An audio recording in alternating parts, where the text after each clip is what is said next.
నమస్కారం. Welcome to I dream. నేను మీ విజిత. ప్రస్తుతం మనతో పాటు ఉన్నారు సుమారు 40 సంవత్సరాల నుంచి హిమాలయాల్లోని గుహల్లో ఎంతో పట్టుదలతో, ఎంతో శ్రమతో ఎలా అయినా తెలుసుకోవాలని ఒక దృఢ సంకల్పంతో ఎంతో కఠోరమైన దీక్షలు, సాధనలు చేసి సాధనలకు సంబంధించిన రహస్యాలను గాని, ఎన్నో మన సనాతన ధర్మం యొక్క విలువలను కూడా తెలుసుకున్న మహా గొప్ప వ్యక్తి ప్రస్తుతం నాతో పాటు ఉన్నారు. వారెవరో కాదండి, హరి ఓం హిమాలయ యోగి సౌర పీఠాధిపతులు సద్గురు శ్రీ శ్రీ శ్రీ యోగి ప్రభాకర్ గురూజీ మనతో పాటు ఉన్నారు. ఇప్పుడు గురుగారితో మాట్లాడి మరిన్ని మంచి విషయాలు తెలుసుకుందాం. ఇంకెందుకు ఆలస్యం, గురుగారితో మాట్లాడేద్దాం. నమస్కారం స్వామీజీ. నమస్తే అమ్మా. స్వామీజీ, మీరు హిమాలయాల్లోని గుహల్లో తపోయాత్రలు చేశారని విన్నాము. అసలు ఆధ్యాత్మికం వైపు వెళ్ళాలి అని మీకు ఎందుకు అనిపించింది? ఎప్పుడు ఆధ్యాత్మికం వైపు మీ జీవితాన్ని మళ్లించారు? అసలు ఆధ్యాత్మికం వైపు మీకు వెళ్ళాలి అని అనిపించడానికి ఎవరైనా స్ఫూర్తి ఉన్నారా స్వామీజీ? ప్రతి మనిషి ఆధ్యాత్మికం కోసమే ఈ దేహధారణ చేయడం జరిగింది. ముందుగా తల్లి గర్భం నుంచి బయటపడిన తర్వాత ఈ విశ్వమాయలోకి ప్రవేశిస్తున్నాడు మనిషి. అనేక జన్మలు ఉన్నాయి. ఈ సృష్టిలో 84 లక్షల జీవరాశులు ఉన్నాయి. వాటిల్లో దేవ, మానవ, తిరియక్, స్థావరాదులని 4 రకాల జన్మలు. దేవతలు అనేటువంటిది ఒక జన్మ. దేవతలు కూడా మనకంటే భిన్నమైనటువంటి వారు అనేటువంటి అభిప్రాయం ఉన్నప్పటికీ అది దివ్య అంటే దివ్య అనేటటువంటి సంస్కృత ధాతువు నుంచి వచ్చినటువంటి శరీర ధారణ చేసిన వాళ్ళు దేవతలు. అంటే ప్లాస్మా బాడీస్, అంటే లైట్ బాడీస్, ప్రకాశవంతమైనటువంటి జ్యోతిర్మయమైనటువంటి శరీరాధారణ చేస్తే వాళ్ళని దేవతలు అంటారు. అంటే శరీరం అంటే పాదార్థకమైనటువంటి శరీరం, పాంచభౌతికమైన శరీరం మనుషులకు వచ్చింది. పృథ్వీ ఆపహ తేజస తేజ వాయురాకాశమేవచ. ఈ పంచము కలిస్తే ప్రపంచం అవుతుంది. ప్రపంచం ప్రపంచం అంటున్నారు కదా, ప్రపంచం.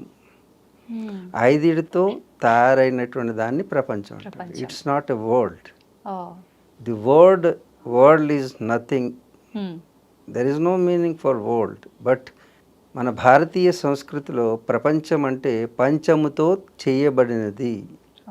పృథ్వీ అంటే మ్యాటర్, లిక్విడ్ వాటర్, ఎయిర్ గాలి, ఫైర్ నిప్పు, ఆకాశం. ఇవి 5 కలిస్తే ఈ ప్రపంచం. ఈ ప్రపంచంలో జీవరాశి ఈ 5తో తయారవుతుంది. ఇది ప్రపంచం. ఆ ప్రపంచం ఈ ప్రపంచం ఒకటే. ఈ పాంచభౌతికమైనటువంటి ఈ లోకంలో పాంచభౌతిక శరీరం వస్తుంది. ఆ లోకంలో వెలుగుతో నిండిన లోకంలో వెలుగుతో చేయబడినటువంటి ప్రపంచం ఉంటుంది. దాన్ని స్వర్గం అని పేరు. ఆ స్వర్గంలో దివ్వే అంటే ప్రకాశము, లైట్, ఆ తేజోవంతమైనటువంటి శరీరాలు అక్కడ పుడతాయి. ఆ శరీరాలకి ఈ శరీరాలకి ఉన్న వ్యత్యాసం ఏమిటంటే ఈ శరీరం జాయతే, వర్ధతే, క్షీయతే అనే 3 పరిణామ దశల్లో ఈ శరీరం ఉంటుంది. అంటే స్వామి, ఇంతున్న అమ్మాయి ఇంత అయ్యావు, ఇప్పుడు అంతున్న అమ్మాయి తర్వాత ఈ అందము, సౌందర్యము ఇవన్నీ కూడా వెళ్ళిపోయి కాలగర్భంలో కలిసిపోతుంది. నిరంతరం మార్పు చెందే శరీరం కలిగినటువంటిది. దీని పేరు మర్త్యలోకము. ఏమంటారు? మర్త్యలోకం. మర్త్యలోకము. భూలోకాన్ని మర్త్యలోకం అంటారు. దీనిపైన ఉన్నటువంటి దేవలోకంలో, ఆ లోకంలో శరీరానికి మార్పులు ఉండవు. ఎప్పుడు యవ్వనంలోనే ఉంటారు వాళ్ళు. వాళ్ళ యవ్వనం తరగదిపోదు. వాళ్ళకి కనురెప్పలు బ్లింక్ అవ్వవు. వాళ్ళకి నిద్ర ఉండదు. కేవలం సుఖాన్ని అనుభవించడానికి వచ్చినటువంటి దేహాలు దేవతా దేహాలు. అది దేవ. రెండవది మానవ. ఈ మానవులందరూ కూడా ఈ లోకంలోనే పుడతారు. హ్మ్. మరి వాళ్ళు ఆ లోకంలో పుట్టినటువంటి వాడు మమ్మల్ని కూడా ఆ లోకంలోకి తీసుకువెళ్ళొచ్చు కదా అనే కదా ఇక్కడ ఉన్న వాళ్ళంతా స్వర్గం ఉన్నది అక్కడికి వెళ్ళిపోతే అన్నీ ఫ్రీగా ఉంటాయి. బావుంటది. హ్మ్. ఏమేమి ఫ్రీగా ఉంటాయి? హ్మ్. ఇక్కడ ఏవైతే మీకు విలాసవంత వస్తువులో భోగ వస్తువులో హ్మ్. ఏది మొట్టమొదటి భోగ వస్తువు స్త్రీ. హ్మ్. అక్కడ ఫ్రీగా దొరుకుతారు స్త్రీలందరూ. ఆహా! ఆ, హ్మ్. అదే 16,000 మంది ఫ్రీగా ఉన్నారు అక్కడ సర్వీస్ చేయడానికి. హ్మ్. స్పాలు అవన్నీ ఉన్నాయి. హ్మ్. ఇక్కడ స్పాలు అంటున్నారు కదా, అవునవును. అవి అక్కడ ఊరికనే ఫ్రీగా ఉంటాయి. హ్మ్. రంభ, ఊర్వశి, మేనక, త్రిలోత్తమ, ఘృతాచి 16,000 మంది అప్సరసలు ఉన్నారు. ఆ! వాళ్ళ సేవలను వినియోగించుకునేవాళ్ళు దేవతలు. ఓకే. అందుకే దేవలోకానికి వెళ్ళాలని అందరూ తాపత్రయపడుతూ ఉన్నారు. హ్మ్. అంతేకాదు అక్కడ సురాపానం ఉంటుంది. హ్మ్. అంటే ఇక్కడ పబ్లు క్లబ్బులకి ఏమీ తక్కువ లేదు అక్కడ. దాని ఆల్కహాలా పేరు స్వామి? స్వర్గలోకం. హ్మ్. అంతేగాని స్వర్గం అంటే సుఖాన్ని భోగాన్ని అనుభవించే ఒక కేంద్రము. హ్మ్. అందుకే అన్య మతాల్లో స్వర్గం ఉందని ఆశ చూపించి మత మార్పిడి చేస్తూ ఉన్నారు. అది కరెక్టే అంటారా స్వామి?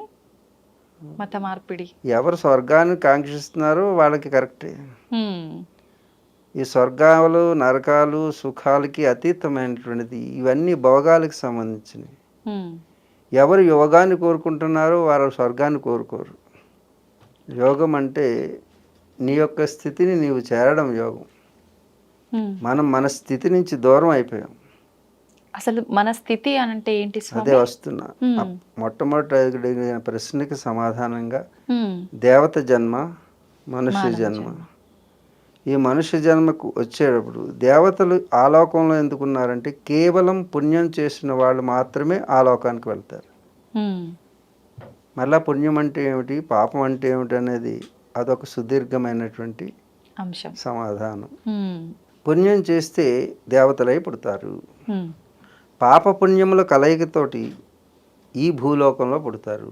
హ్మ్. ఈ భూలోకంలోనే పుట్టినటువంటి వాడు కేవలం పాపం చేస్తే తిర్యకాదులుగా పుడతారు. తిర్యకాదులు అంటే వాళ్ళకి కళ్ళుంటాయి, ముక్కుంటుంది, నోరుంటుంది, హ్మ్. మనకున్న భాగాలన్నీ ఉంటాయి. కానీ వాటికి నోటితో మాట్లాడేటటువంటిది ఉండదు. హ్మ్. బుద్ధి పరిమితమై ఉంటుంది. ఇవి ఎక్కడుంటారు వాళ్ళు? పశువులు, హ్మ్. పక్షులు ఓహ్! ఇవన్నీ మన చుట్టూనే ఉన్నాయి. హ్మ్. ఇంకా ఎక్కువ పాపం చేస్తే చెట్టు, గుట్ట, పుట్టగా పుడతారు.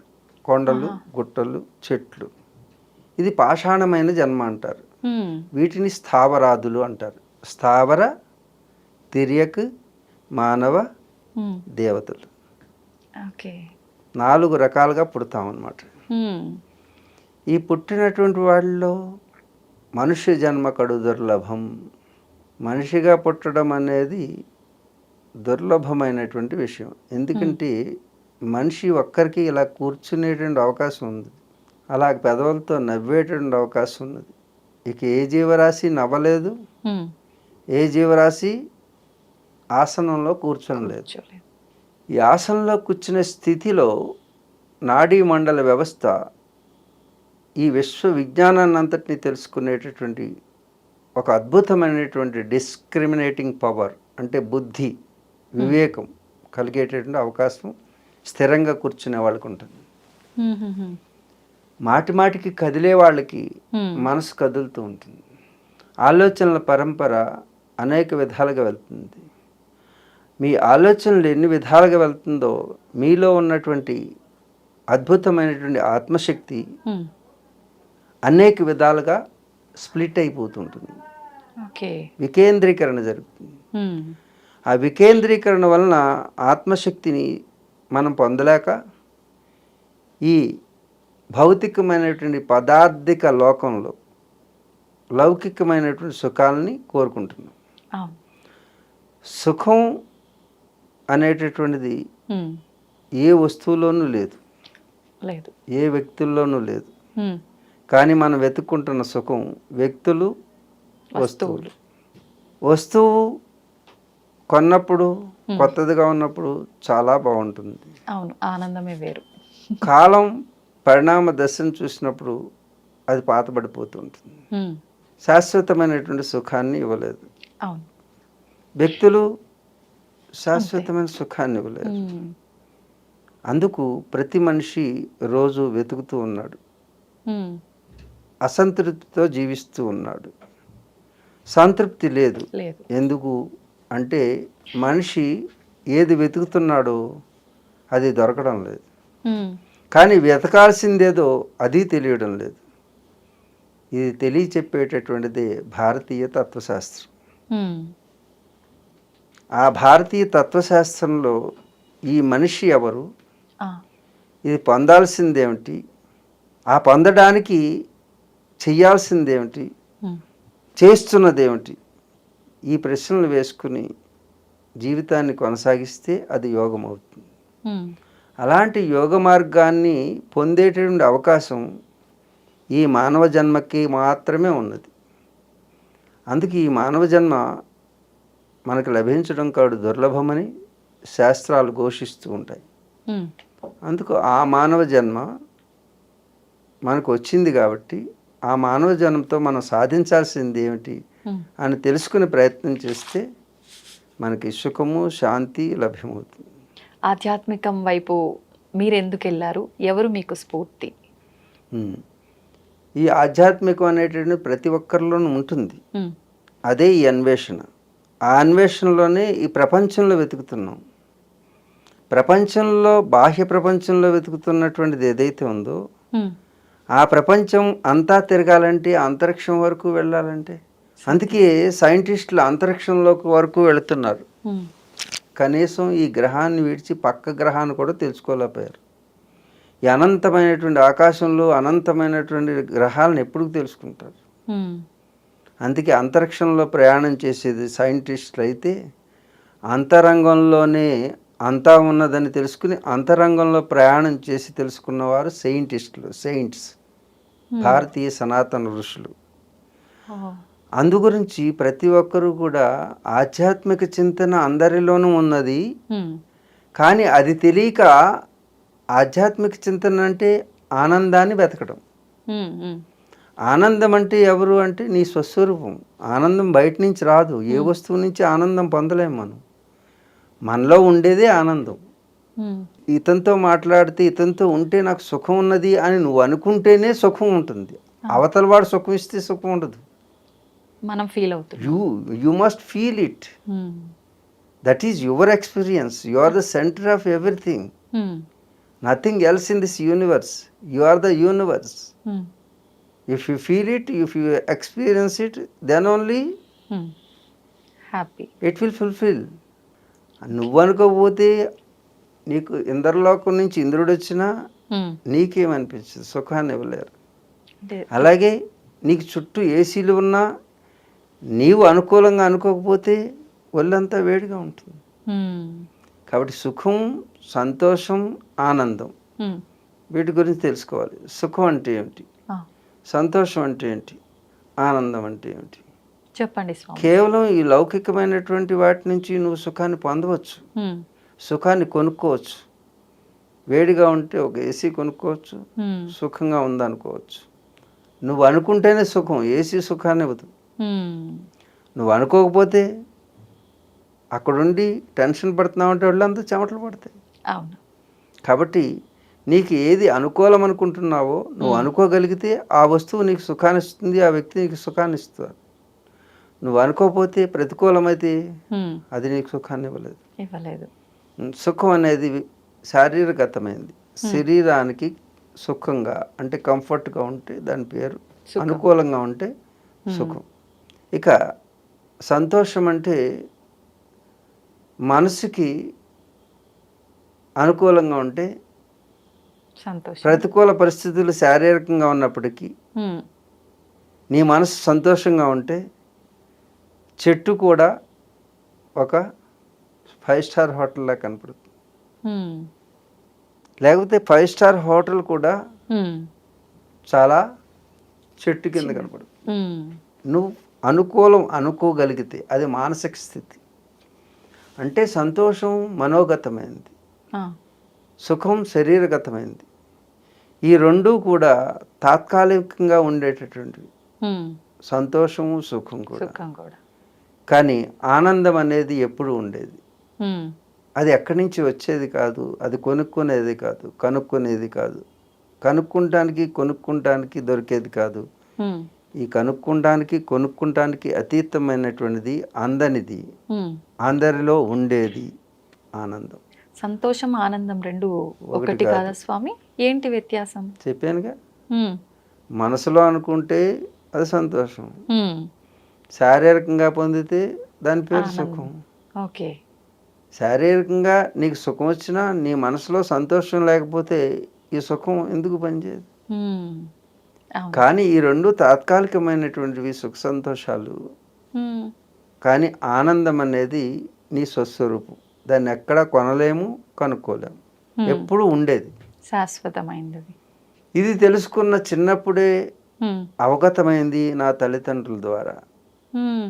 అప్పటి నుంచి ఈ అన్వేషణ అనేది సహజ స్వభావ సిద్ధమై నాలో ఉద్భవించినటువంటిదే ఆధ్యాత్మికమైనటువంటి స్థితి. ఇది ఎక్కడి నుంచి రాదు, నీలోనే ఉంటుంది ఆధ్యాత్మిక స్థితి. హ్మ్. ఆధ్యాత్మిక స్థితిని ఏ గురువు ఇవ్వలేడు, ఏ మార్కెట్లో కొనలేవు. హ్మ్. ఉమ్. మనమే అనుభూతి చెందాలా? నీకున్నదే ఆధ్యాత్మిక స్థితి. దీనికోసం ప్రత్యేకంగా రావాల్సింది లేదు, ఆకర్షితులు అవ్వాల్సింది లేదు. కాకపోతే నీలో ఉన్న దాన్ని ప్రేరణ చేయడానికి ఎదురుగా ఏదో ఒక ఇన్సిడెంట్ జరగాలి.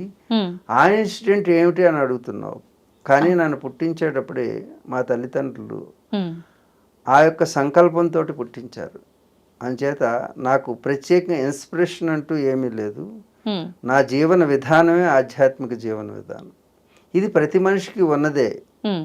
ఎవరు కొత్తగా అన్వేషించాల్సిన అవసరం లేదు. మరి ప్రతి మనిషికి ఉన్నప్పుడు మీరలా ఆధ్యాత్మిక మార్గంలో నడుస్తున్నారు, మేము నడవలేకపోతున్నాం. ఎందుకని స్వామీజీ? ఆధ్యాత్మికంగా ఉన్నటువంటి వ్యక్తి మీరు. హ్మ్. ఎందుకంటే మనుష్య జన్మే ఆధ్యాత్మికం. హ్మ్. ఏ జీవరాశి వెళ్ళలేదు. దేవతలు కూడా ఆధ్యాత్మికంగా ఉండలేరు. ఆ! దేవతలు కూడా ఆధ్యాత్మికంగా తెలుసుకోవాలంటే భూలోకంలో ప్రవేశించాల్సింది. ఆధ్యాత్మిక ఉన్నతిని పొందాలంటే. ఆధ్యాత్మిక ఉన్నతి అంటే మోక్షం అంటారు. హుహుహు. మోక్షం అంటే నిన్ను నీవు చేరడం. నీవు దేవుణ్ణి చేరడం కాదు. హుహుహు. దేవుళ్ళలో కలిసిపోవడం కాదు. హ్మ్. అది ద్వైతం అంటే దేవుడున్నాడని నమ్మే వాళ్ళకి దేవుడిలో ఐక్యం అవ్వడం. ఓకే. సాధారణంగా అద్వైతంలో నీలోకి నీవు చేరడం యోగం. హ్మ్. ఇప్పుడు నీవుగా ఉంటే ఆనందంగా ఉంటుందా, నువ్వెవరితోటినే ఉంటే ఆనందంగా ఉంటుందా? మీరు చెప్పినట్టుగా అదంతా ఒకసారి వింటే చూడు, ఎవరిలో వాళ్ళకే. నువ్వు ఒకసారి చూడు. హ్మ్. ఇప్పుడు నువ్వు అందరితోటి ఎంటర్టైన్ చేసి రావచ్చు, కానీ అవును. నువ్వెప్పుడు హాయిగా ఉంటావు? ఇంటికి పోయి నిద్రపోయి గాఢ నిద్రలోకి వెళ్ళినప్పుడు ఆనందంగా ఉంటావు, అంతేనా? అవును. అప్పుడు ఎవరున్నారు నీ చుట్టూ? మనలో మనమే. మన మనం కాదు, ఇంట్లో నేను వాళ్ళు. లేను నీతోటి. హ్మ్. నేను లేను కదా. లేరు. మనం అంటే ఇద్దరం వస్తాం. అంటే ఎవరికి నేను వారు. నేను హ్మ్. నేను హ్మ్. నువ్వు కూడా లేవు. హ్మ్. నీవే ఉన్నావు, ఈ శరీరం కూడా లేదు. హా! Try to understand. యాహ్! ఈ శరీరం కూడా లేని స్థితి నీది. హ్మ్. ఈ శరీరం అనుకుంటున్న నీవు కాదు. కాదు. Okay. It's a gadget, it's a హ్మ్. సాధనం. ఈ సాధనం లోపల నువ్వున్నావు. హ్మ్. అందుకే ఈ అందమైన శరీరం కూడా రేపొద్దున్న నీ లోపల ఉన్న నువ్వు వెళ్ళిపోతే నీ వారందా కూడా తీసుకుని వెళ్ళి తగలవేస్తున్నారు, అవును. పూడ్చిపెడుతున్నారు. మరి నీవు ఉన్నావా లేదా అంటే ఈ నీవు కాదు. హ్మ్. నీ లోపల ఏదైతే గాఢ నిద్రలో అమ్మా ఎంత ఆనందంగా ఉంది, ఈరోజు బాగా నిద్ర పట్టింది హ్మ్. అని మెలకువలోకి వచ్చి తెలుసుకుంటున్నావు. తెలుసుకునేటటువంటి యంత్రం హ్మ్. ఈ శరీరం. ఏమీ తెలియనిది నీవు. ఆ ఏమీ తెలియని స్థితికి వెళ్ళాలి. నువ్వు చేసేటటువంటి ప్రయత్నమే సాధన. హ్మ్. శరీరం అనేటటువంటి సాధనం అంటే ఇన్స్ట్రుమెంట్. హా! ఈ ఇన్స్ట్రుమెంట్తో హ్మ్. సాధించాల్సింది ఏదో అది సాధిస్తే దాని పేరు సాధన. హ్మ్. ఏం సాధించాలి మనం? హ్మ్. అదెలా తెలుస్తుంది? ఏం సాధించాలి? నిన్ను నువ్వు చేరడమే సాధించాల్సింది. హ్మ్. మరి నేను నాలో లేనా? హ్మ్. లేవు. నువ్వు ఎదురుగా ఉన్నటువంటి వస్తువును చూస్తున్నావు. చిన్నప్పుడు లేచిన వెంటనే గాలి కావాలి అనుకున్నావు, ఊపిరి పీల్చడం మొదలుపెట్టావు, దానికి బానిస అయిపోయావు. అవును. తర్వాత ఎవరో ఆకలేస్తుంది కడుపులో, అమ్మ యొక్క స్తన్యాన్ని చూసావు, తీసుకుంటాం, పాలు తాగడం మొదలుపెట్టావు, పాలకు బానిస అయ్యావు. హ్మ్. అవసరం వచ్చింది. అవును. తర్వాత ఆకలి లేకపోతే అవసరం ఉండేది కాదు. హ్మ్. గాలి పీల్చకపోతే ఆకలి ఉండేది కాదు. ఆకలి ఒకదాంతో ఒకటి ఇంటర్లింక్ అయ్యి ముడిపడి ఉన్నాయి. నువ్వేం చేయవు, నీ యొక్క స్వస్థితి నుంచి గాలికి బానిస అయ్యావు, ఊపిరి ఆడించుకుంటానికి. ఆకలికి బానిస అయ్యావు. తర్వాత రిలేషన్, ఈ ఆకలిని తీర్చుకోవడానికి అమ్మ అవసరం కాబట్టి అమ్మకి బిడ్డగా మారిపోయావు. అవును. అమ్మ చెప్పినటువంటి తండ్రి అంటే తండ్రికి బిడ్డగా మారావు. అన్నదమ్ములు, అక్క చెల్లెళ్ళు అన్నిటికీ బందీగా మారిపోయి ఈ బందీలు సంబంధమై హ్మ్. నీ లోపల ఉన్నటువంటి నీ స్థితి నుంచి నువ్వు స్ప్లిట్ అవ్వడం మొదలుపెట్టావు. హ్మ్. తర్వాత పెద్దది చిన్నప్పుడు బాల్యావస్థ క్రీడాసక్త, ఆట వస్తువులు యందు మనసు పాడేసుకున్నావు. Your energy towards the playing objects. That means you are splitting your energy towards the objects in this world. Hmm. ఈ ప్రపంచంలోకి నీవు నీ శక్తిని విస్తారంగా తీసుకుని వెళ్ళావు. హ్మ్. ఈ వస్తువులు అయిపోయినాయి. తరుణావస్థ తరుణాసక్త. అంటే స్వామి యవ్వనంలోకి వచ్చిన తర్వాత పరస్పరం పురుషుడు స్త్రీని, స్త్రీని పురుషుడు ఆకర్షించుకుంటంలోనే సమయం అయిపోతుంది. హ్మ్. ఇది సహజమైన పరిణామ దశలు. దీని తర్వాత వృద్ధావస్థ చింతాగ్రస్త. ఇంకా గతాన్ని తలుచుకుంటూ ఏడుస్తూ కూర్చుని జీవితం అయిపోతుంది. హ్మ్. మరి నీ గురించి నువ్వు ఎప్పుడు ఆలోచిస్తున్నావు? హ్మ్. అందుకే నీ గురించి నువ్వు తెలుసుకోవాలంటే అంతరిక్షంలో కాదు చేయాల్సింది ప్రయాణం, అంతరంగంలోకి. హ్మ్. పదార్థ జీవనం కాదు కావాల్సింది, పరమార్థ జీవనం. కాబట్టి అలాంటి పారమార్థిక జీవన విధానాన్ని హ్మ్. మన యొక్క భారతీయులు మాత్రమే అందించారు, ఇంకే దేశంలో లేదు. దాని పేరే సనాతన ధర్మం. సాంప్రదాయం, హ్మ్. వేద సంస్కృతి. ఈ వేదం ఉన్నటువంటి దేశం ఏదైతే ఉందో ఆ దేశం నిర్వేదానికి నిలబడుతుంది. నిర్వేదానికి చావులేదు, తావులేదు. ఆ వేద సంస్కృతి కలిగినటువంటిది కాబట్టి భారతదేశం మాత్రమే విశ్వ రహస్యాలకి సమాధానం చెప్పగలిగినటువంటి స్థితిలో ఉండగలిగింది. హ్మ్. అంచేత ఆ స్థితిని మనం పొంది ఉన్నాం. ఆనందాన్ని మన యొక్క స్వస్వరూపంగా పొంది ఉన్నాం కాబట్టి మనకి ఎవరి ఇన్స్పిరేషన్ అక్కర్లేదు. మీరు కొంచెం ప్రయత్నం చేస్తే చాలు మీ యొక్క స్థితిని మీరు పొందగలగడానికి అవకాశం కలుగుతుంది. అలాంటిదే మేము కూడా పొంది ఉన్నాము. అందు గురించి అది చిన్నప్పుడే తెలిసింది కాబట్టి చిన్నప్పటి నుంచి ఆ మార్గంలో ఉన్నాం. అలాగని లౌకిక ప్రపంచంలో లేమా? ఉన్నాం. లౌకిక అలౌకిక ప్రపంచంలో సమర్థత కలిగిన వాడే యోగి. కేవలం అలౌకిక ప్రపంచం మాత్రమే కాదు, లౌకిక ప్రపంచంలో ఉన్నటువంటి సర్వస్వాన్ని తెలుసుకున్నవాడు అలౌకిక ప్రపంచాన్ని అధిగమించగలడు. అందుకు లౌకికం వదిలి అలౌకికం అని ఉండదు. లౌకికము అలౌకికమని రెండు లేవు, రెండు ఒకటే. ఒకటే. ఎవరికి వాళ్ళు తెలుసుకోవాలంటే ప్రయత్నం మొదలు పెట్టాలి అన్నారు కదా స్వామి. ఏ రకంగా ప్రయత్నం చేయాలి? ఒక బ్యాటరీలో ఇన్ని వోల్ట్స్ కరెంట్ ఉన్నది. ఆ కరెంటు ఇన్వర్టర్ ఉన్నది. ఆ ఇన్వర్టర్లోంచి ఇన్ని లైట్లు వేసామనుకో, ఇన్వర్టర్లో కరెంటు త్వరగా పోతుందా? డిశ్చార్జ్ అవుతుంది. అవును, పోతుంది కదా. అంటే these are all objects around you. నువ్వు ఎన్నిటి మీద అయితే ఫోకస్ చేస్తున్నావో అన్ని విషయాలకి నీ యొక్క శక్తి వాడుతున్నాం. వాడితే నువ్వేమవుతావు? వీక్ అవుతాం. రోజుకి అనేక లక్షల ఆలోచనల యొక్క పరంపర నీ మనసులో సాగుతుంది. అవును. అందుకే ఇంటికి వెళ్ళి ఈ ఒంటి మీద ఉన్న అలంకరణ తీసి అవతల పడేసి హాయిగా చిన్న గుడ్డ వేసుకు పడుకుంటే ఉన్నటువంటి చూడు. ఇప్పుడు వరకు ఈ లోకానికి ఇన్ని కావాలి ఆబ్జెక్ట్స్, కానీ నీకేం కావాలి? ఏమీ వద్దు, అక్కర్లేదు. నువ్వు ఏకాంతంగా ఉన్నప్పుడు వచ్చేటటువంటి అర్థమవుతుందా? అంటే ఇవన్నీ అవసరమా అనవసరాలా? అనవసరం. అనవసరాల కోసం నీ జీవితాన్ని వెచ్చిస్తున్నావు, అవసరం కోసం కాదు. నీ అవసరాలన్నీ కూడా ఈ ప్రకృతి ఇచ్చింది సహజంగా. గాలి అవసరమా? ఫ్రీగా వచ్చిందా? వచ్చిందా? ఇది కొనుక్కుంటే వస్తుందా? కొనుక్కుంటే ఎంత డబ్బు అవుతుంది? చాలా. నీరు ఫ్రీగా వచ్చిందా? కానీ కొనుక్కుంటాం మొదలుపెట్టాం. అగ్ని ఫ్రీ, వేడి. భూమి ఫ్రీగా వస్తుందా రాదా? ఇప్పుడు అన్ని డబ్బులు పెట్టే కదా. నువ్వు అమ్ముకుంటాం మొదలుపెట్టావు, నమ్ముకుంటాం మానేసి. అవన్నీ ప్రకృతి ఫ్రీగా ఇచ్చిందా? ఉచితంగా ఇచ్చింది కదా. ఇవన్నిటికంటే వాల్యూ అయింది ఈ సృష్టిలో ఏదైనా ఉంది, ఈ ఐదిటికంటే వాల్యూ అయింది భూమి, నీరు, అగ్ని, లేదు. వాయువు, ఆకాశం. ఈ 5 అన్నిటికంటే ముఖ్యమైనవి, విలువైనటువంటి పంచభూతాలని ఈ సృష్టి ఊరికనే ఇస్తే ఉమ్. మరి నువ్వు కొనుక్కునేవన్నీ కూడా వీటికంటే ఖరీదైనవా తక్కువ? ఏవి ఖరీదైనవి ఫ్రీగా వచ్చిన ఎప్పుడైనా విలువ తక్కువనే అనిపిస్తాయి స్వామి. అనిపిస్తుంది నీకు. మ్మ్. కానీ విలువ విషయంలో ఏది విలువైంది? ఇవే విలువైంది. ఒక్కసారి గాలి ఆపేసాం అనుకోండి, ఈ సృష్టి అంతా ఒక్కరోజు చచ్చిపోతుంది. ఉమ్. అంతే కదా. ఈ భూమి ఒకసారి కృంగిపోయింది అనుకోండి, పౌడర్ అయిపోయింది అనుకోండి, మనం గొప్పవాళ్ళు అనుకున్న ఒక్కరు ఉంటారా ఇక్కడ? లేదు. మరి ఏది విలువైంది? ఇదే నీకు విలువ. రోజంతా 24 గంటలలో 12 గంటలు వెలుగునిస్తున్నాడే సూర్యభగవానుడు. ఉమ్. ఆయన ఇవ్వకపోతే మీ ఇన్వర్టర్లు, మీ యొక్క ఇవన్నిటికీ ఎంత ఖర్చు అవుతుంది? చూసారు, దేవుడు వెలిగిస్తే మనం వెలుగుని కొనుక్కుంటున్నాం.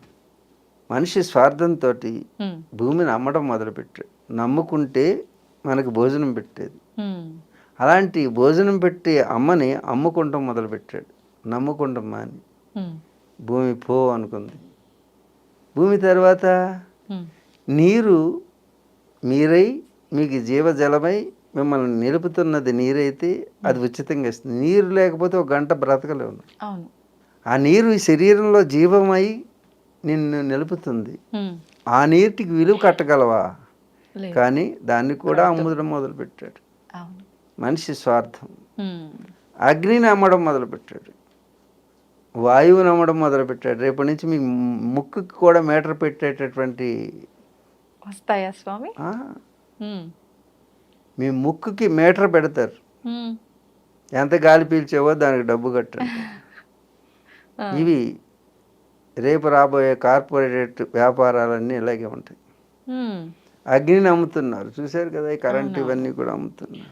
నీటిని అమ్ముతున్నారు, వాయువుని అమ్మడం మొదలుపెట్టారు. ఇప్పుడు మీకు వచ్చినాయి ప్యూరిఫైయర్స్ అని అమ్ముతున్నారా? మీ గాలి, మీ ఇంట్లో గాలిని మీకు అమ్ముతారు. ఉమ్. తర్వాత ఇంక మిగిలింది ఆకాశం. ఆకాశం కూడా అమ్మడం మొదలుపెట్టారు. ఉమ్. తెలుసా తెలీదా? ఆకాశంలో కాలనీస్ రాబోతున్నాయి, అవునా? Space colonies. ఉమ్. ఆ అంతరిక్షంలో మీకు రియల్ ఎస్టేట్ మొదలవుతుంది. రాసుకోండి, ఉమ్. యోగి ప్రభాకర్ చెప్తున్నటువంటి భవిష్యత్. ఉమ్. భూమి మీద కాలనీలు అయిపోయినాయి, చంద్రుడి మీద కాలనీలు అయిపోయినాయి, అమ్మేశారు. మార్స్ మీద కాలనీలు అయిపోయినాయి, ఇక అంతరిక్షంలో కాలనీలు వస్తాయి, స్పేస్ సిటీస్. ఓకే. ఎప్పుడు చూడబోతున్నాం స్వామి? మీరు వితిన్ ఒక 10-20 ఇయర్స్లో మార్స్ మీద మీ పిల్లల్ని ఇస్తారు. అమెరికా ఎవరు, ఉమ్. చంద్రమండలంలో ఇస్తారు మీ పిల్లల్ని. ఆ. మా అల్లుడు చంద్రమండలం G20లో చేస్తున్నాడు, లేకపోతే ఎఫ్ స్పేస్ స్టేషన్లో చేస్తున్నాడు. ఉమ్. ఏం చేస్తున్నాడంటే స్పేస్ వాకర్గా చేస్తున్నాడు అంటాడు. ఏదో జాబ్లు వినడానికి ఆశ్చర్యంగా వింతగా ఉంది స్వామి. స్పేస్ సిటీస్ తయారవుతాయి. ఉమ్. స్పేస్ సిటీస్ మీరు మడత పెట్టుకుని మీ ఇల్లుని తెచ్చుకుని జేబులో పెట్టుకుని తెచ్చుకోవచ్చు. మీ ఇల్లు ఉమ్. అన్ని గొడ్డతోటి ఇల్లు ఉంటాయి, కాలిపోవు. ఆ. అన్ని గదులు మీరు గొడ్డలతోటి చేసుకుంటారు. మీ ఇల్లుని మీరు మడత పెట్టుకుని తెచ్చేసుకోవచ్చు.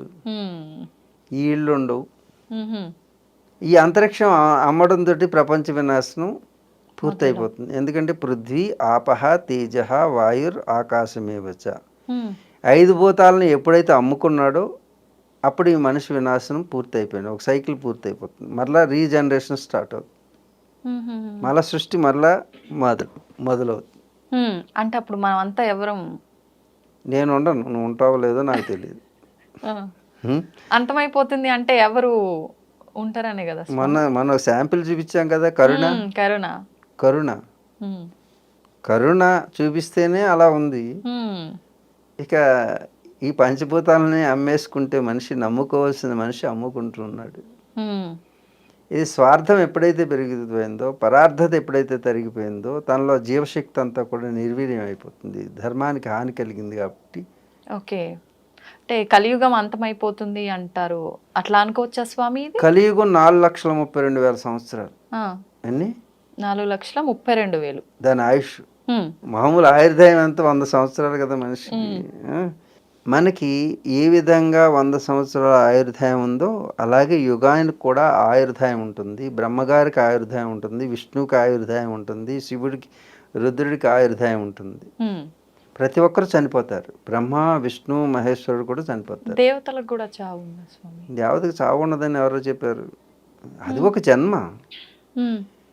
జంతువుల వాళ్ళు కూడా, దేవతలు కూడా జంతువులే.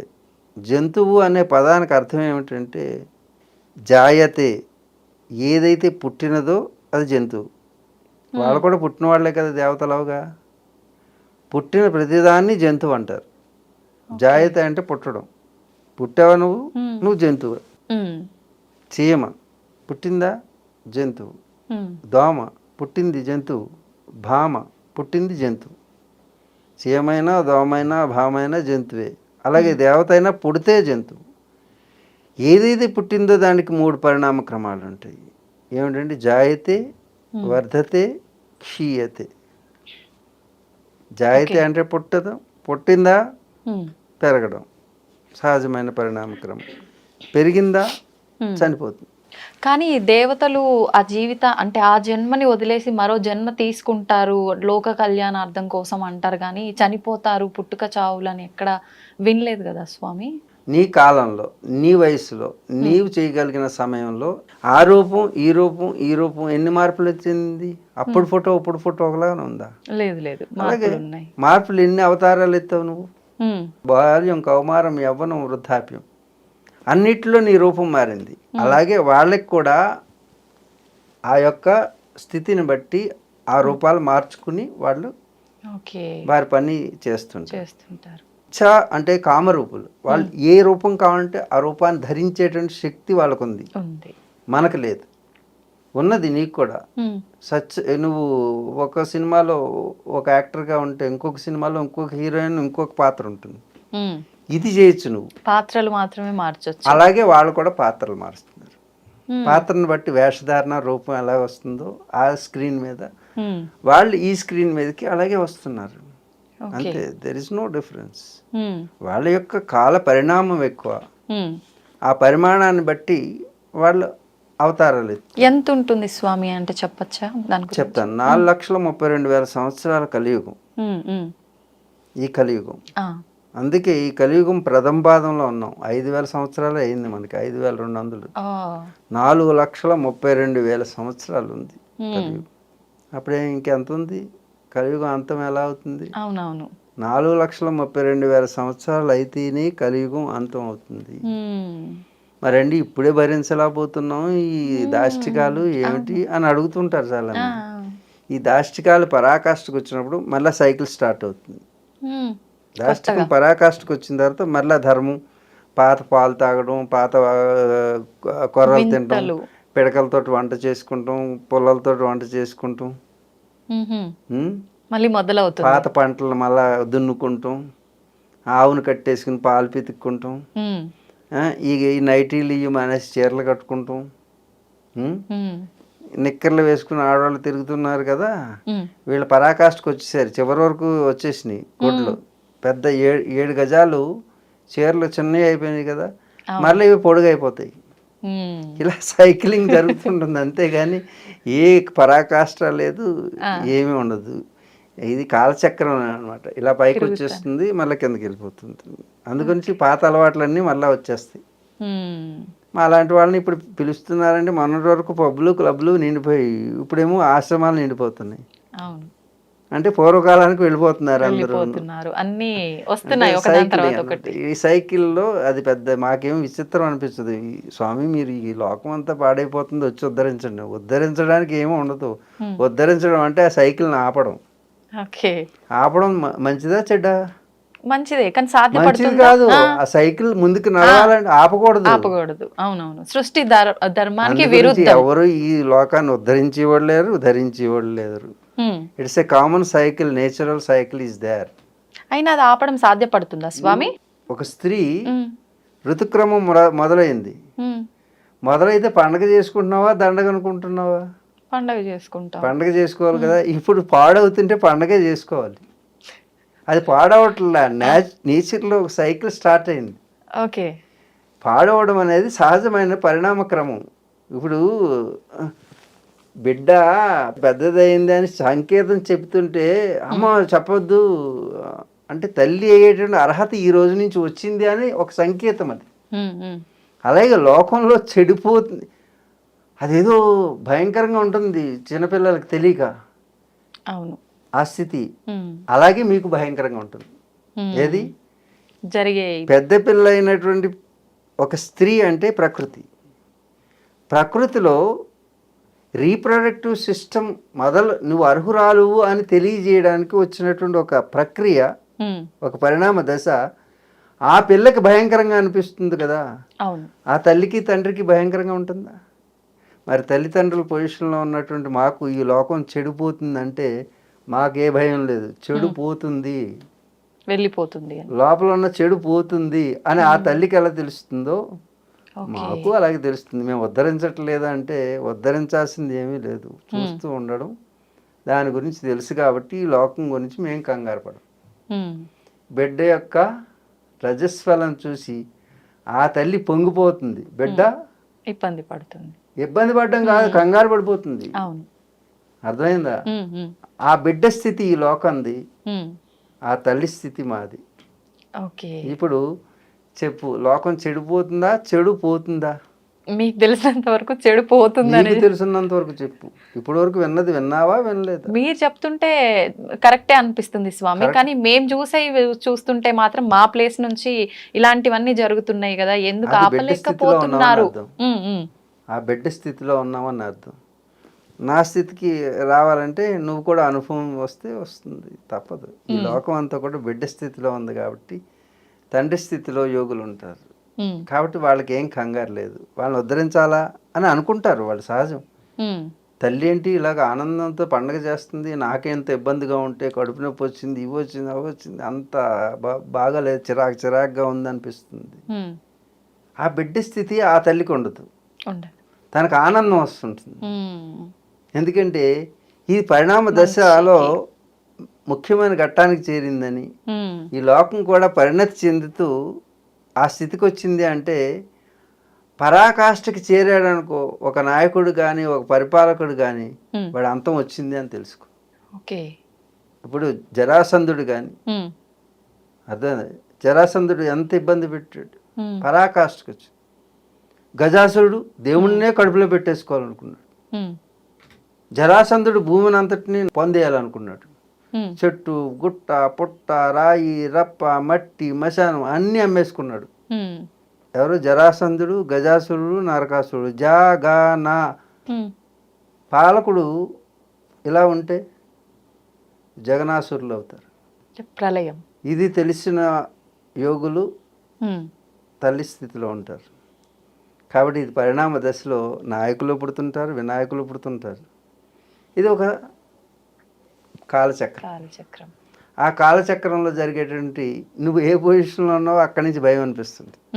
కానీ నీ తర్వాత జనరేషన్కి అది అలవాటు, వాళ్ళేం కంగారు పడరు, ఎందుకంటే వాళ్ళు ఆ స్థితిలోనే పుట్టారు. నీకు గతం తెలుసు కాబట్టి గతం కంటే భిన్నంగా అనిపిస్తుంది, కాబట్టి నీకు అది కంగారుగా అనిపిస్తుంది. మీ బిడ్డను చూసి, మీ ఆడపిల్లను చూసి నువ్వేమనిపిస్తావు? ఈ పిల్ల నా మాట వింటలేదు, ఏవేవో అలవాట్లు ఉంటుంది. వాళ్ళ అలవాట్లు అవి, నీ అలవాట్లు అవి. నీ అలవాట్లో ఏళ్ళుంటే ఈ జనరేషన్ ఎందుకు అవుతుంది? అంచేత ఏ తల్లులు కంగారు పడకండి, మీ బిడ్డలు సేఫ్, వాళ్ళ సంరక్షణ వాళ్ళు చూసుకుంటారు. కాబట్టి మనం ఉద్ధరించక్కడ భయపెట్టకుండా ఉంటే చాలు. మీరు భయపెట్టకుండా ఉంటే వాళ్ళ అభయం వాళ్ళలో వస్తుంది. భయంతో కాలాన్ని అర్థం చేసుకోండి, కాలచక్రాన్ని అర్థం చేసుకోండి, సమాజాన్ని అర్థం చేసుకోండి. ఇవన్నీ పరిణామ దశలు. మరి మీ పాత్ర ఏంటి అంటారంటే, ఈ పాత్రని యథాతథంగా జరిపించడం, దాంట్లో వచ్చేటువంటి విషతుల్యమైనటువంటి అనర్థాలు ఏవైనా వస్తే వాటిని వెనక నుంచి రక్షించటం, దానికి సంబంధించింది నిగూఢమైనటువంటి రహస్యకంగా ఉండి ఏ విధంగా మన శరీరంలో బ్రెయిన్ లోపల నుండి పనిచేస్తూ శరీరంలో ఉన్నటువంటి అవయవాలన్నీ సంరక్షిస్తూ ఉంటుందో అదేవిధంగా యోగి గుహలో ఉండి వాడు చేయాల్సిన పని చేయించే వాటితో చేయిస్తుంటాడు. ఇప్పుడు అర్థమైందా? మీరు గుహల్లో ఎందుకుంటారంటే మీ బ్రెయిన్ ఎందుకు గుహలో ఉంది? మీ బ్రెయిన్ ఎక్కడ ఉంది? బయటకు వచ్చిందా ఎప్పుడైనా? లేదు. మరి కాళ్ళేమో నడుస్తున్నాయి, చేతులేమో చేస్తున్నాయి, కళ్ళేమో చూస్తున్నాయి, చెవులేమో వింటున్నాయి, ముక్కేమో వాసన చూస్తుంది, పళ్ళేమో కొరికేస్తున్నాయి, పెదాలేమో నవ్వేస్తున్నాయి. ఇన్ని పనులు చేస్తుంటే వీళ్ళందరూ మీరెందుకండి లోపల కూర్చున్నారు అని అడిగిందనుకో ఎవరైనా మీ బ్రెయిన్ని, నువ్వు సమాధానం చెప్పు, అప్పుడు నేను సమాధానం చెప్తాను. అందుకు అందరూ బయటకు రారు. కొందరు లోపల ఉంటేనే ఉండాల్సిన ముఖ్యమైనటువంటి వాళ్ళు లోపల ఉండాలి. అది హిమాలయాలు. ఆ హిమాలయాలు అనేది ఫ్లూయిడ్స్ తోటి ఉంటుంది. మేము చేసే తపస్సుకు వచ్చేటువంటి వేడి ఆ వేడి ఈ లోకాన్ని దహించేస్తుంది. ఆ వేడిని బయటికి రాకుండా ఇన్సులేటర్ కింద ఉపయోగపడేవి హిమాలయాలు. కరెంటు ప్రవహించే ఒక విద్యుత్ తీగకి పైన ప్లాస్టిక్ తోటి ఒక స్లీవ్స్ వేస్తారే, మరి ఒక యోగిలో వచ్చేటటువంటి శక్తిని ఈ విశ్వం అంతా వ్యాపింపచేసే శక్తి కేంద్రమైనటువంటి యోగి తనలోంచి వెలువరించేటటువంటి శక్తిని స్టిమ్యులైజ్ చేసి ఫిల్టరైజ్ చేసి ఈ లోకానికి అందించాలి. అవును. ఈ శరీరంలో ఉన్నటువంటి నాడీ మండల వ్యవస్థ ఎంత ఉందో తెలుసా? 72,72,10,211 నెర్వ్స్ ఉన్నాయి. కమ్యూనికేషన్. ఓకే. ఈ వేలు ఇలా కదలాలంటే దీనికి ఎంత మెకానిజం, సిగ్నలింగ్ ఎక్కడి నుంచి రావాలి, కమాండ్ ఎక్కడి నుంచి రావాలి? Command centre, central commanding centre, brain. ఇక్కడ ముట్టుకున్న వెంటనే వేలుతోటి కొట్టాడనే సంగతి దీనికి తెలిసిపోయింది, దానికి ఆన్సర్ కూడా ఇచ్చేసింది. ఏ కమ్యూనికేషన్ సిస్టమ్ ఉంది ఈ ప్రపంచంలో సైంటిస్ట్ కనిపెట్టాడు? అందుకే ఈ శరీరం అనేటటువంటి దానికంటే మించిన కమ్యూనికేషన్ సిస్టమ్ ఇంకేదీ లేదు. చిన్న దాంతో ఛానల్స్ అన్నీ, ప్రపంచంలో ఛానల్స్ అన్నీ చూస్తున్నావే, మరి యోగి తన లోపల నుంచి ఎన్ని ఛానల్స్ చూడగలడు? మనిషి కనిపెట్టిన మిషనే ఇన్ని ఛానల్స్ని చూపిస్తుంటే నీవు ఎన్ని ఛానల్స్ని చూడగలవు లోపల? విశ్వాన్ని అంతటినీ చూడగలిగినటువంటి విశ్వదర్శినివే నీవు. కానీ ఆ గ్యాడ్జెట్ని అందుకు ఉపయోగించట్లేదు నువ్వు. ఈ శరీరాన్ని వాడడం లేదు. అందరి శరీరంలోనూ ఈ శక్తులన్నీ ఉన్నాయి. నువ్వు ఆకాశంలో ఎగరగలవు, నీటిలోనూ కూర్చోగలవు, అగ్నిలో ప్రశాంతంగా కూర్చోగలవు. ఎలా సాధ్యపడుతుంది? ఎప్పుడైతే బాహ్యమైనటువంటి విషయాల వైపు నీ శక్తిని you are draining your energy towards particular objects, worldly objects, ప్రాపంచిక వస్తువుల మీద, వ్యక్తుల మీద నువ్వు నేనేమి ఎక్కడ ఏమి చూడనండి, కళ్ళు మూసి కూర్చుంటాను అని అన్నావు అనుకో, మనసు ఓపెన్ చేసి కళ్ళలు కంటుంటావు. దానికి ఎంత ఎనర్జీ కావాలి? అవును. ఆ ఎనర్జీ లూజ్ అంటే డ్రైన్ అవ్వడం వలన రీకన్స్ట్రక్ట్ చేసుకుంటానికి మన ఎనర్జీని బయట నుంచి తీసుకుంటున్నాం అనమాట. ఇప్పుడు యోగులు ఏం చేస్తారు? పంచభూతాలైనటువంటి ఏవి చూడరు, ఏవి వినరు. ఇప్పుడు నువ్వు ఇక్కడ అనేక డెసిబుల్స్ వాయిస్ నా దగ్గర పెట్టేసి నా చెవులు ఎదురుగా నువ్వు నన్ను టెస్ట్ చేస్తే నీ చెవులు పగులుతాయని, నేను మాత్రం చెవుల్ని డిస్కనెక్ట్ చేసేస్తాను. నువ్వు పెట్టుకుని చూడు, ప్రాక్టికల్గా చూడండి. కెమెరా ఉంది, చుట్టూ పంచ అగ్నిని పెట్టేసి ఎండలో పెట్టు, నేను కూర్చుంటాను. అప్పుడు ఆ అగ్నిని నేను డిస్కనెక్ట్ చేస్తాను. అంటే నా శరీరం నుంచి రిసీవింగ్ చేసుకుని ఆపేస్తాను. అంటే మీ శరీరం పైన పడదు, రిసీవ్ చేసుకోవడం ఆపేయి, డిస్కనెక్ట్ చేయి. ఓకే. చూడు, అప్పుడప్పుడు నువ్వు అమ్మాయి నేను ఇప్పుడు వరకు మాట్లాడుతున్నాను, ఏమిటి నువ్వు ఆలోచిస్తున్నావు అంట. వినపడలేదు గురూజీ, ఇప్పుడే అన్నావు కదా అంటే you are thinking something else, you are not here, you are disconnected from me. అంతే. చూసా, అర్థమైందా నీకు? టెక్నిక్ వచ్చేసింది కదా. ఇప్పుడు కూడా టెక్నిక్ వచ్చేస్తుంది. నువ్వు ఎండలో ఉండి నేను ఎండని నేను తీసుకోను అనుకుంటే చెమటలు పట్టవు. ఓకే. నువ్వు అగ్ని మధ్యలో ఉండి ఈ అగ్ని నేను ధారణ చేయటం లేదు అని డిస్కనెక్ట్ చేయి, మానసికంగా డిస్కనెక్ట్ అవుతుంది. వేడి రిసీవ్ చేసుకోదు బాడీ. ఓకే. మనయేవ కారణం మనుష్యాణం బంధ మోక్షయో, నీ మనసే అన్నిటికీ కారణం. ఎదుటిగా అందంగా కనపడుతుందంటే అందం దాంట్లో లేదు, అందం నువ్వు అనుకుంటున్నావు కాబట్టి అది అందంగా ఉంది. ఏసీలో కూడా చెమటలు పట్టిన వాళ్ళు ఎంతోమంది ఉంటారు. ఇంత ఆస్తి ఉంది అని అనుకుని ఆనందించే వాళ్ళ కంటే ఈ ఆస్తి పోతుందేమో అని భయపడే వాళ్ళు ఎక్కువ మంది ఉన్నారు, ఆస్తిపరులు. అవును. చూసావా? అంటే ఆస్తి ఏది కూడా నీకు సుఖం లేదు, సుఖం అనేది నీవే. బీచ్ దగ్గరికి వెళ్ళి ఈ సముద్రం అంతా నాదే అంటుంటాను మా వాడికి. ఆ. అనుకున్నాను నాదే. ఆ. అనుకుంటే అయిపోతుందా స్వామి? అనుకో, అనుకుంటే ఏది అవ్వలేదు నీకు. ఉమ్. పలానా వాడు భర్త కావాలంటే అయ్యాడా అవుతున్నాడా? నాకు పిల్లలు పుట్టాలంటే పుడుతున్నారా? ఉమ్. ఇవన్నీ ఉద్యోగం చేయాలంటే వచ్చిందా? మరి అనుకున్నావు కాబట్టి వచ్చింది. అది అనుకోవు కాబట్టి రావట్లేదు. సముద్రం నాదనుకో, వెళ్ళు, దాంట్లో ఉండు, ఎవడు కాదన్నాడు? ఉమ్. ఉండలేమండి, ఇంత ఇల్లు కావాలనుకున్నాం, అంత ఇల్లే వచ్చింది. ఉమ్. నాకు హిమాలయాలు అంతా నాదే ఆ. అనుకున్నాను కాబట్టి హిమాలయాలు నాదైంది. నువ్వు అనుకోలేదు కాబట్టి నీ ఇల్లే నీది అవ్వట్లేదు. ఉమ్. దానికి ఈఎంఐలు కట్టుకోవాలి. ఈ అమ్మాయి లేకపోతే సృష్టి లేదు కదా. అవును. అందుకే అమ్మాయేగా ఉమ్. జన్మకు కారణం. ఏంటి? అమ్మ, అమ్మాయి. అమ్మాయేగా ఇక్కడ తిరగడానికి కారణం. ఉమ్. ఆ మాయే కదా ఈ జన్మకు కారణం. ఉమ్. అందుకే ఆ పదాలన్నీ పక్క పక్కనే ఉంటాయి, గుర్తుంచుకో భాషలో. ఇది భారతీయత. ఉమ్. ఆ మాయ, అమ్మాయ, ఉమ్. అమ్మయే. ఉమ్. చూసావా ఎంత బాగుందో? ఉమ్. అమ్మాయి లేకపోతే ఏముంది ఈ లోకం? ఉమ్. అసలు లోకం దేని చుట్టూ తిరుగుతుంది? అమ్మాయి చుట్ట. అంతే. ఓకే. అసలు స్త్రీ లేకపోతే అసలు సృష్టి లేదు కదా. అవును. అంటే డమ్ అయిపోయింది మొత్తం, ప్రపంచం అంతా కూడా జీరో. ఉమ్. అందుకే ఆవిడని ఆదిశక్తి, భువనేశ్వరి, అమ్మ అన్నారు. కాళికాదేవి మహాశక్తి స్వరూపిణి. ఎవరు? అమ్మాయే, అమ్మాయే. ఈ సృష్టి యావత్తు పాడైపోవట్లేదు, ఉమ్. చెడిపోవడం లేదు, చెడిపోతుంది. ఇది పరిణామ క్రమం. ఈ సృష్టి యావత్తు చక్రంలో బంధించబడింది. ఆ చక్ర కాలచక్రం అని. అది కాలచక్రం అంటే కాలము, అంటే కాల. కాల అంటే ఏంటి? బ్లాక్. నలుపు. ఉమ్. బ్లాక్, చీకటి, ఉమ్. కాళిక, మహాశక్తి, కాల, కాలము. కాలంలోనే బంధించబడింది అందరం. ఆ. బ్రహ్మ విష్ణు మహేశ్వరులు కూడా కాలంలోనే బంధించబడి, యుగాలన్నీ కాలంలోనే బంధించింది. అందుకే కాలమే అన్నిటికంటే గొప్పది. ఉమ్. కాలం గొప్పదా అంటే కాలాన్ని సృష్టించినటువంటి కాళికాదేవి. కాళీ, ఖాళీగా ఎవరైనా ఉంటే అది మహంకాళి అయిపోతుంది. ఖాళీగా ఎవరు ఉండకూడదు. ఉమ్. సమయాన్ని వినియోగించుకోవాలి. ఎప్పుడు ఎంగేజ్ అయి ఉండాలి, లేకపోతే వినాశనానికి దారితీస్తుంది. అదే ఖాళీ. ఖాళీ, ఖాళీ ఉండకూడదు. అది సైంటిఫిక్గా చూసినట్టయితే everybody comes from the black hole. శూన్యంలో పడిపోతారనా? బ్లాక్ హోల్ నుంచి పుట్టిన వాళ్ళం మనందరం. ఓకే. ఓకే. అర్థమైందా? ఈ సృష్టి యావత్తు, ఈ ప్లానెట్స్ అన్నీ పుడుతున్నాయంటే బ్లాక్ హోల్లోంచే పుడుతున్నాయి. ఓకే. సృష్టి ఆరంభం కూడా ఎక్కడి నుంచి వచ్చింది? Dark matter. సైంటిఫిక్గా ఓకే. ఎలా? డార్క్ మ్యాటర్ నుంచే పదార్థం పుట్టింది. ఓకే. ఇంతకుముందు నువ్వు ఉన్నావంటే తల్లి గర్భంలో లేవు కదా. పదార్థం అక్యుములేట్ అయింది. ఎలా అయింది? శూన్యం నుంచి.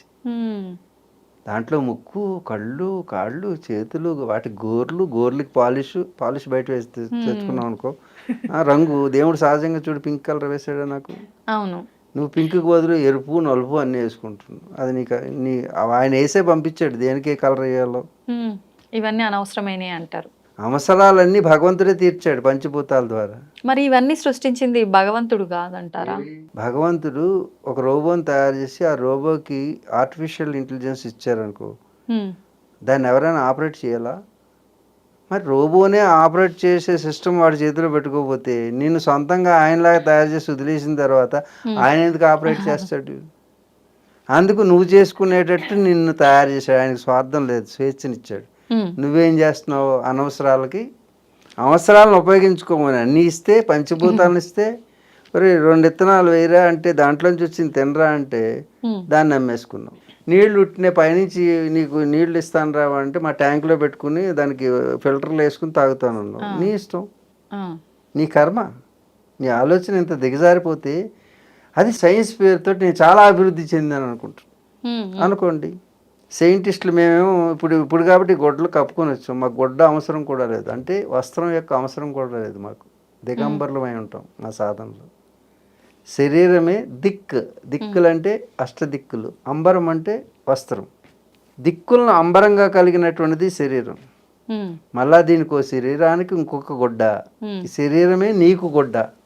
నువ్వు లోపల ఉన్నావు కదా, నువ్వు వెళ్ళిపోతే ఈ శరీరాన్ని ఏం చేస్తున్నారు? కాల్ చేస్తున్నారు. మరి ఏది గుడ్డ?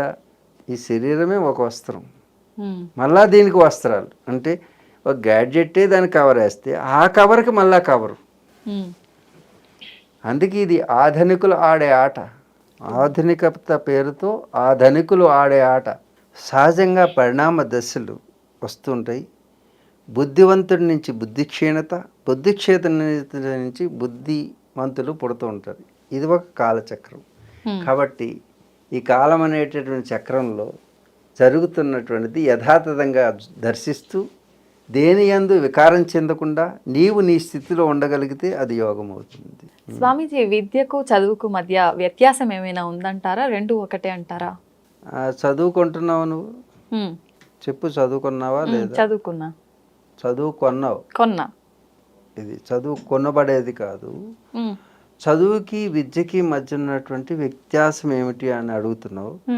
చదువు అంటే ఇంగ్లీష్లో చదువుతూ ఉంటావు. అంటే నువ్వు ఒక పుస్తకాన్ని, దాంట్లో రాసినటువంటి విషయాన్ని చదువుకొని అది మెమరీలో పెట్టుకొని మరలా తిరిగి దాన్ని పరీక్షల్లో రాసేస్తే బాధ్యత అయిపోతుంది. అంతవరకు. చదువు మార్కుల కోసం చదువుకుంటున్నాం మనం. చదువుకుంటున్నాం మార్కుల కోసం. అవును. మార్కుల కోసం నువ్వు చేసే ప్రయత్నాన్ని, పుస్తకాల ద్వారా నువ్వు తెలుసుకునే దాన్ని చదువు అంటారు. చదువు మార్కులనిస్తుంది, కానీ విద్య మార్పునిస్తుంది. మార్కులు తెచ్చుకుంటే నువ్వు చదువుకున్నవాడు అవుతావు, కానీ జీవితంలో మార్పుని తెస్తే విద్యావంతుడు అవుతావు. ఓకే. పుస్తకాల ద్వారా తెలుసుకుంటే వచ్చేది చదువు. నీ మస్తకం ద్వారా తెలుసుకునే దాన్ని విద్య అంటారు. పుస్తకంలో ఉన్న విషయాన్నైనా నీ మస్తకంలో ఎప్పుడూ పదిలంగా చేసుకుని అది వికాసానికి వినియోగించుకోగలిగితే దాన్ని విద్య అంటారు. అర్థమైందా? అందుకు నేనేమి చదువు కొనలేదు, నేను విద్యావంతుడిని అంటాను.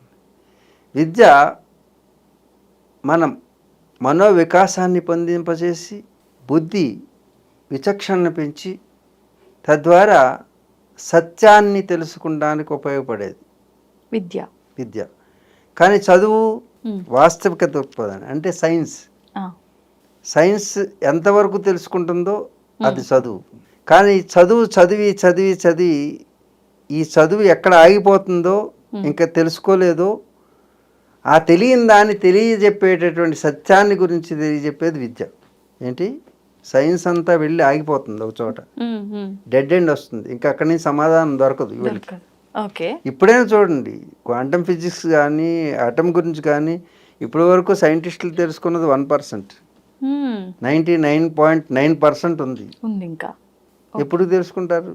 సాధ్యపడదు. కానీ we can explain for any extent.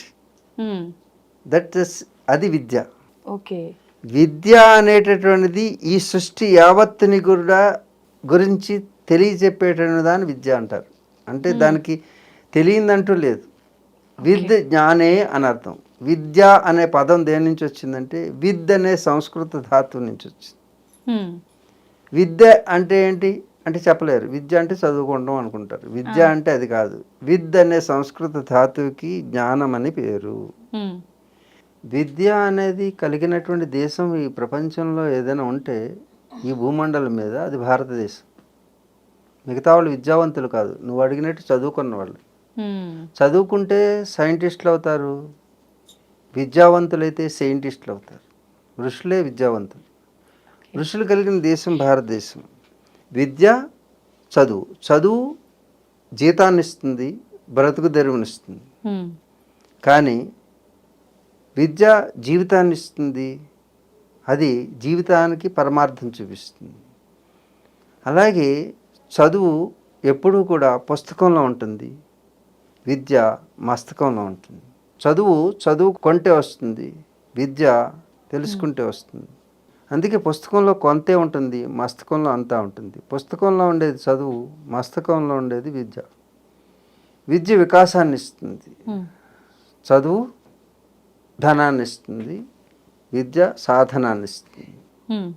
అలాగే చదువుకుంటే మార్కులు వస్తాయి, విద్యావంతుడైతే జీవితంలో మార్పులు వస్తాయి. ఈ విధంగా చాలా చెప్పొచ్చు. ఇది ప్రాస కాదు, భాష, సంస్కృతి, భాష పక్కపక్కనే ఉంటాయి. మీరు వెతుక్కుంటే చాలా అద్భుతమైనటువంటి విషయాలు వెలుగులోకి వస్తాయి. ఇది భారతీయ భాష యొక్క గొప్పతనం, భారతీయ విద్యా విధానం యొక్క గొప్పతనం. విద్యని ఆధారం చేసుకునే భారతీయులు జీవిస్తుంటారు. విద్ అంటే జ్ఞానే అని అర్థం, జ్ఞానం అంటే తెలుసుకునేది అని అర్థం. తెలుసుకోవడం అంటే దేని గురించి, ఏది ఇప్పటి వరకు ఈ సృష్టిలో ఏది తెలియలేదో తెలుసుకుంటే దాని గురించి తెలియచెప్పేదాన్ని విద్య అంటారు. అలాంటి విద్యావంతులు కలిగినటువంటిది భారతదేశం. భా అంటే తేజస్సు, తేజస్సు అంటే జ్ఞానము, జ్ఞానం అంటే విద్య. రతీయులు, రతి అంటే ప్రక్రియ, రతి జరిపేరు అంటారు. రతి అంటే ఆనందాన్ని పొందడానికి చేసే ప్రక్రియ. ఆ ఆనందాన్ని పొందడానికి చేసే ప్రక్రియ దేనితో జరుగుతుంది? భా ద్వారా. భా అంటే జ్ఞానము, జ్ఞానం అంటే తేజస్సు, తేజస్సు అంటే విద్య. విద్య ద్వారా మాత్రమే పొందగలిగింది ఆనందము. ఆ ఆనందాన్ని పొంది ఎప్పుడు ఆనందంగా ఉండేవారు భారతీయులు. ఇది భారతీయులు అంటే. నిజంగా మీరు వస్తున్నారనగానే నేను ఎన్నో క్వశ్చన్స్ అడగాలని అలా ఫిక్స్ అయిపోయి ఉన్నా స్వామీజీ, కానీ అసలు ఒక్క క్వశ్చన్ కూడా నేనైతే అడగలేదు. అసలు అడగాలన్న థాట్ కూడా రాకుండా మొత్తం మైమర్చిపోయా అని చెప్పాలి మీ మాటలకి. అసలు ఇంతసేపు మాట్లాడుకున్నాం కదా, దాదాపు గంట పైనే. అసలు ఎంత తెలుసుకున్నా, నేను ఇంత కూడా తెలుసుకోలేదేమో, ఇంకా చాలా ఉంది మీ నుంచి తెలుసుకోవాల్సింది అని అనిపిస్తుంది. సమయం అంత అయినట్టు అనిపించింది, 1 hour అయినట్టు లేదు, అనిపించలే. అసలు 1 hour చేస్తున్న ఫీలింగ్ లేదు. హ్యాపీగా అలా చాలా ఆనందంగా, మీరు ఇందాక అన్నారు కదా ఆనందం అని చెప్పి, సంతోషం, ఆనందం, ఆనందం, ఆ అనుభూతి అంతా నేను చెందిన ఫీలింగ్ నాకు ఉంది నిజంగా. చాలా సంతోషం.